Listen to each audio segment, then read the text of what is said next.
Hi, my name is Jason Miller. I'm a life coach, spiritual direction counselor, relationship consultant, public speaker, 4-time author, and I'm a radio personality.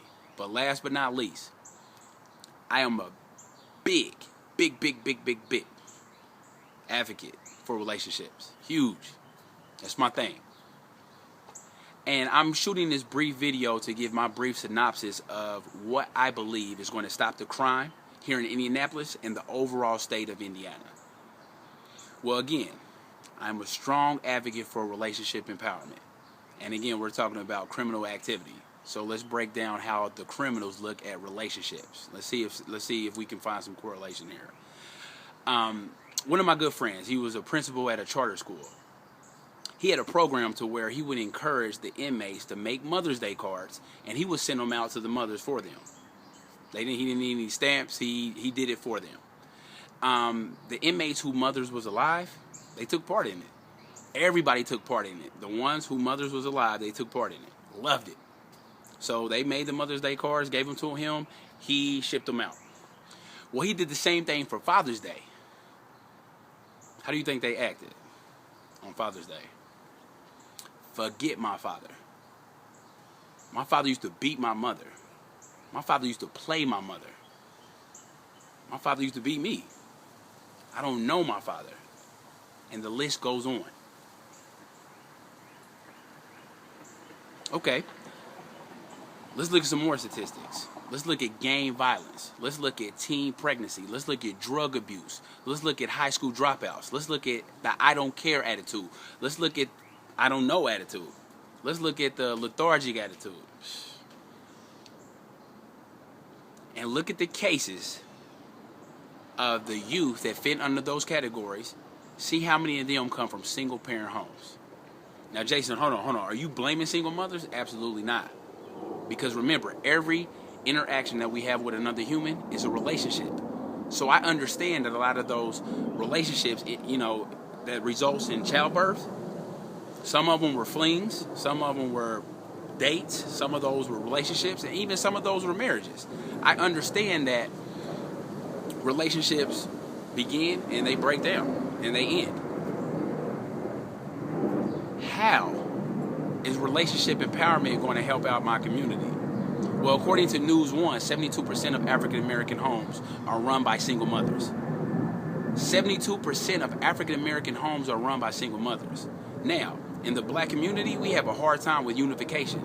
It's hard for us to unite. Well, how can you unite if you don't come from unification? You don't even know what it looks like, smells like.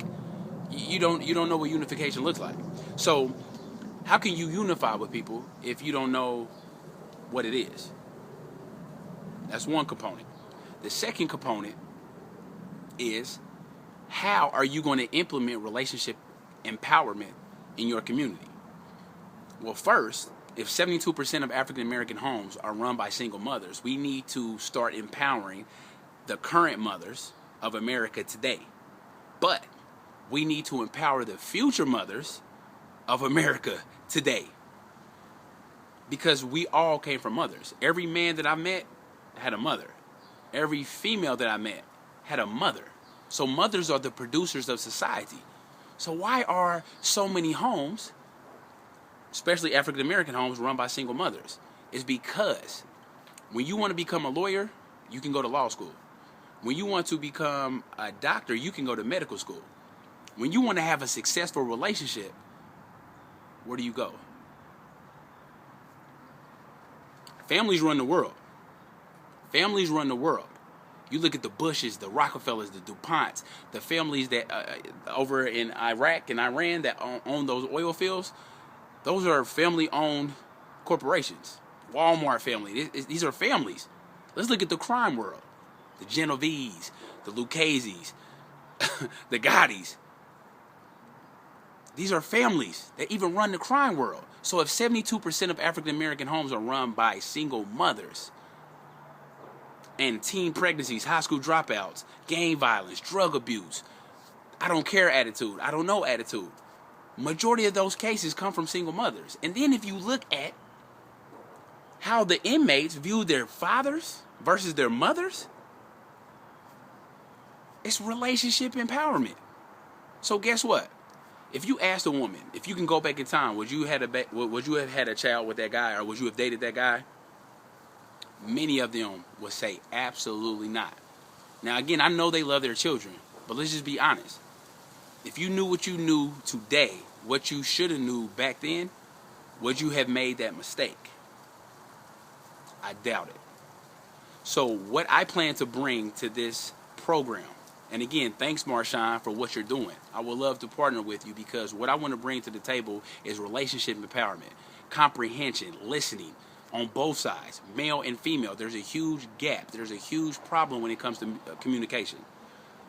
So what I plan to bring to the current mothers, the future mothers, and even the future fathers, which is the young sons, the young boys, is relationship empowerment. So guess what? You will be able to see the woman that you need to have a kid with. You will be able to see the man that you need to have a baby with, versus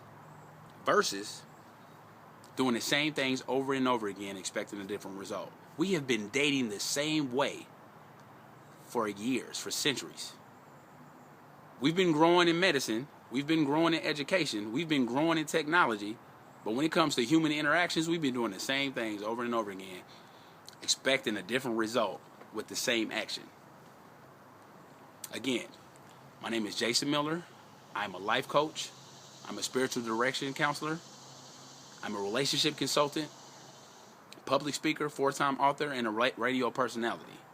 And again, this is my brief synopsis of how relationships will change our community. Thank you.